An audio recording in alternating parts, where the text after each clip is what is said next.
Hello everybody, my name is George Trombley, and I have written two fairly popular book series, one called Japanese from Zero and another called Korean from Zero. Along with my co-authors, we wrote those book series. I'm here in Korea now, and when I'm in Korea, I continually improve my Korean, and recently I've even started learning Chinese in Korea, of all places, and it's really fun. That's called laddering, by the way, when you use one language to learn another, or learn another language within using the language that you've already learned. So, because I've written both the Japanese from Zero and Korean from Zero books, and they've been a huge part of my life, I moved to Japan when I was 12 with my father. I'm 46 now, so that's 34 years ago that I moved to Japan, and I've been speaking Japanese, that means for most of my life. And I've been speaking Korean now I've been studying for now, I think I'm in my 7th year. And I'm fluent in both languages. And one of the reasons that it was very quick for me to learn Korean was due to the fact that there are many similarities between Japanese and Korean. So a lot of the work had already been done for me when I began Korean. I had already done the work. So what this series is going to be, the name might change, but right now it's going to be called Korean for Japanese Speakers, or something like that. Or Korean language for people who already know Japanese. And it's, don't know how many parts it'll be, but we'll try to go through the basics of Korean, not using English concepts, but using Japanese concepts. All right. So the first thing that we need to get out of the way, and I'm going to assume those of you that are on this channel maybe have been through Japanese from Zero books at least, but I assume you do know Japanese, so I'm not going to spend a ton of time explaining how Japanese works. It's going to be using Japanese as the base to completely talk about Korean. I don't know what happened right now. To talk about Korean. The word completely was not needed. It was completely not needed. All right, now, let's start with one of the basics. In Japanese, in the Japanese from Zero books, we progressively learned Hiragana. Okay, and as you know, in Japanese, there's Hiragana, Katakana, and Kanji.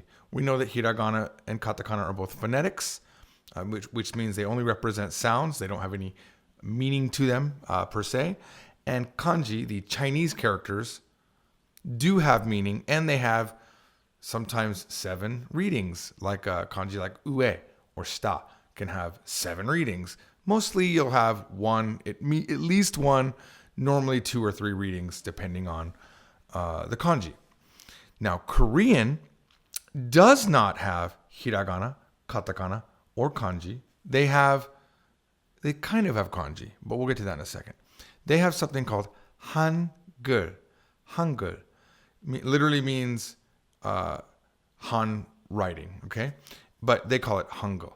So Hangul is a consonant and vowel-based system. Just like the American alphabet, or the English alphabet, I should say.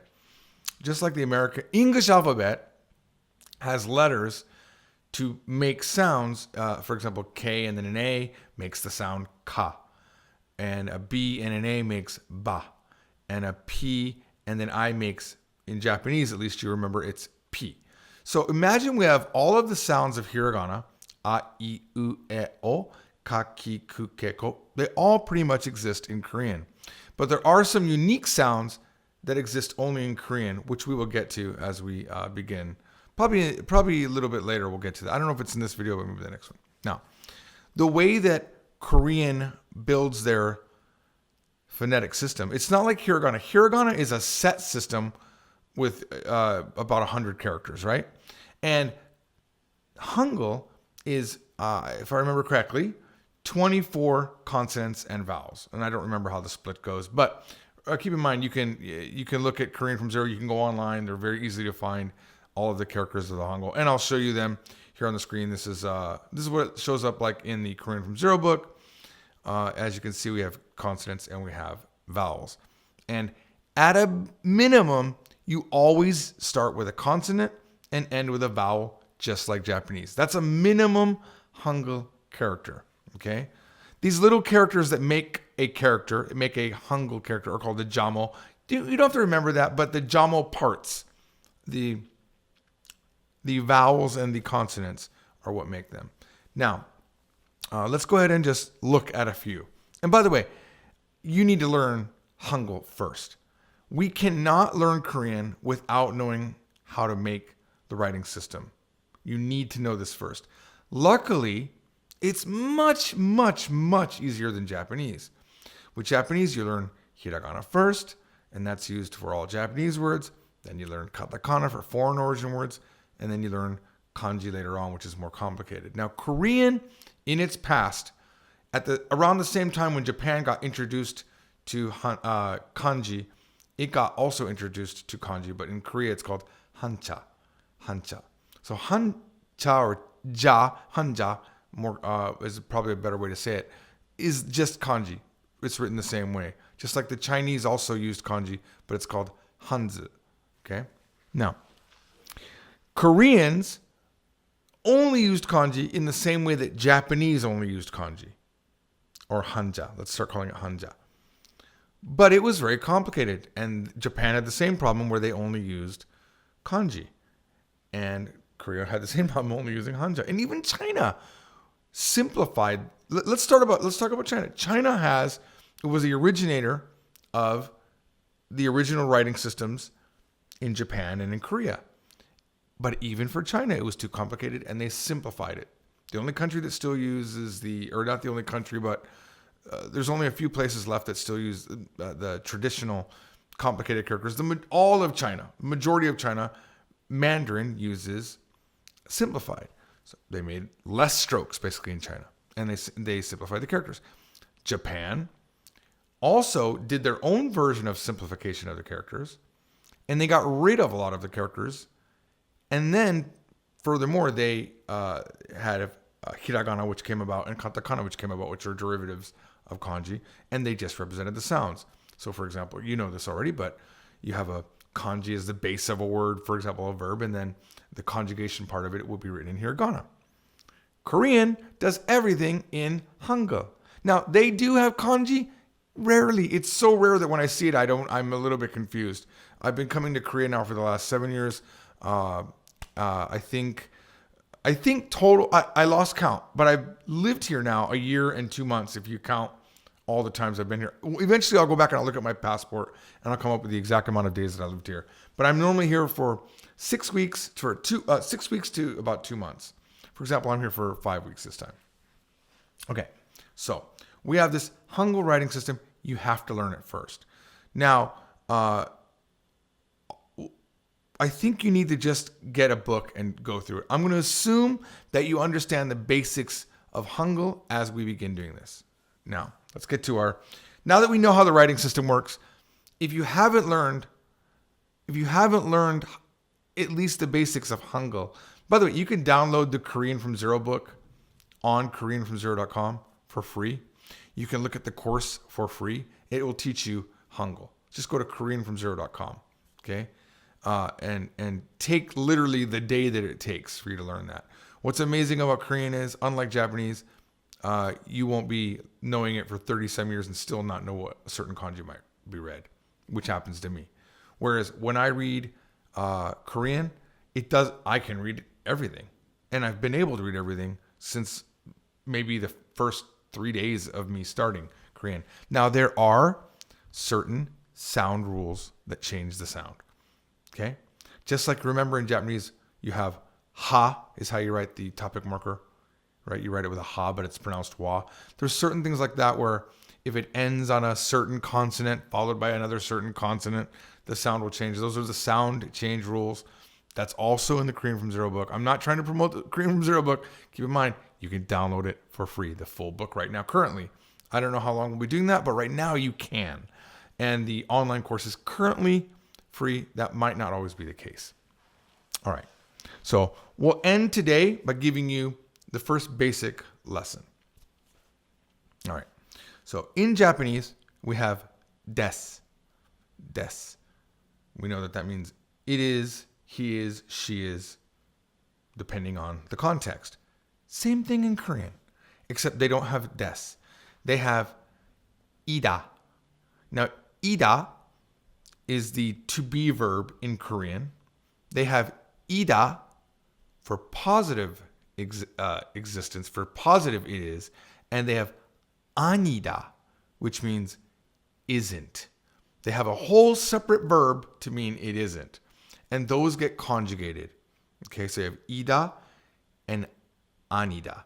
Now, the reason why we need to know Hangul in the beginning of Korean, before you learn Korean, you need to know how to read it and write it, is because so much of their conjugation depends on if the character ends in a consonant, if it has that final vowel. We should know by now, if you've learned using the Korean from Zero book, that a patchim is what is referred to as the final consonant, okay? If it ends with a consonant, the next character does something. If it ends with a vowel, the next character does something differently for mostly everything, okay? So let's look at ida and anida, okay? We'll start with ida. Ida means it is, so let's just say, we'll say it's a dog, okay? Now, I cannot say ge ida. Don't say that. You have to conjugate it into its forms. Now, Korea, like Japanese, has super polite levels and friendly levels and casual levels. We're going to focus on yo form. Yo is your mid-level level. It's polite enough to say to people that you don't know. It's not high-level formal, and it's not rude. You can use it every day. It's the most common Korean that I use. Even when I meet people that I, for the first time, I will use this yo form. So we're going to start with that, and later on we'll expand that as we get more Korean. Okay? So, ge ends on a vowel. There is no patchim. Okay? Because there's no patchim, ida changes to yeyo. Yeyo. Okay? So you would say geyeyo. It's a dog. Okay? If we have something that ends with a vowel, let me think of one. Person. It's a person. 사람. Ends with a mium. Mium is a little square that looks like a... It's a little bit tricky because it looks like a katakana ro. Okay? So you'd have to say 사람 이에요, not yeyo. The yeyo is only when you have ending on a vowel. If you end with a 받침 or a consonant, that's what that means. Whether it's a double consonant or a single consonant, if it's not a vowel, you have to say 이에요. 사람이에요. And a thing that Korean does that Japanese doesn't is they blend. So it's 사람이에요, but it's going to sound like 사람이에요. If you're thinking in Japanese, it's 사람이에요. 사람이에요. They blend it. 사람이에요. Okay? 게예요. 사람이에요. Now let me give you a couple words, and I want you to figure out how to say is it. Not is it, but it is. Okay? All right? Check means book. Say it's a book. 책이에요. You see how it becomes 책이에요? Even though 책 is one symbol, CH, right? Ch, and then a k, check. 책이에요. It's a book. All right? 차, it's a car. 차. 차예요. Very good, Johnny. I think Johnny got it. Normally it's Jeff, but Johnny, you got it today. Jennifer also got it very, very well. I heard you. 차예요. Now, the cool thing about Korean is, if you want to make a question here, you don't have to do deska. You don't have to add something. You just make it sound like a question. So I could say, 차예요. Is it a car? 책이에요. Is it a book? 사람이에요. Is it a person? Are you a person? Okay. My name is Joji in Korean. Okay. So I can say, 조지예요. I am George. 조지예요? Are you George? Now keep in mind, There are other versions of that ida. Okay, can be imnida and imnika for a question form, but don't remember that now. This is just kind of a basic primer. Right now, you just need to know your basic form of des and deska are ieyo and ieo. Now, let's end on the negative one. Okay. Now, the negative one, remember Japanese has janai desu or ja arimasen. Okay. Well, the Korean version of that is anida. Except you cannot just say ge anida. You must have a particle there. It's their equivalent of the Japanese ga particle, and it is the same exact sound in Korean, ga, if there is no pachim. This is where Korean is completely different from Japanese. So the subject particle, ga, in Korean has two versions, I and ga. I is for pachim, if there's a consonant at the end of the prior letter, or ga, if it's a vowel. So, and I have to, it has to be ga animnida. Something ga animnida means something janai desu, or something I animnida, depending on the word. So let's look at dog. Ge ga anieo. Anieo is what it becomes. Anieo. Anieo. Okay? Ge ga anieo. It's not a dog. But if you want to say it's not a book, 책이 아니에요. 책이 becomes 책이. This is the hardest part of Korean, at least in the beginning for me it was, 책이 아니에요. Learning how to do that combination because it becomes one word to itself. It's not like Japanese where it's separated, okay? Okay? 책이 아니에요. I could say, is that not a person? It's not a person? 사람이 아니에요? It sounds like I'm saying salami. 사람이 아니에요? Okay? 네. Yes. 사람이 아니에요. It's not a person. Just like Japanese with the double negatives, they don't do it. If someone asks you a negative question, is it not this? And it is not, you have to agree with that statement. If it is, you disagree. No, it is. Right? Is it not? Yes, means it is. Not. Oh my God. You know what I mean? If you know how the double negatives work in Japanese. In English, we say, for example, it doesn't matter what you ask. You answer yes or no, depending on if you did it. For example, didn't you eat? No. In Japanese, in Korean, if someone says, didn't you eat? And you said no, it would mean you did eat because you're disagreeing with the statement. The correct answer to say I didn't eat, if they ask, didn't you eat? Is yes. I agree with your statement. I didn't eat. I didn't mean to go there right now. Practice on your own. Ask any questions you have in the video. This is kind of a different style of video.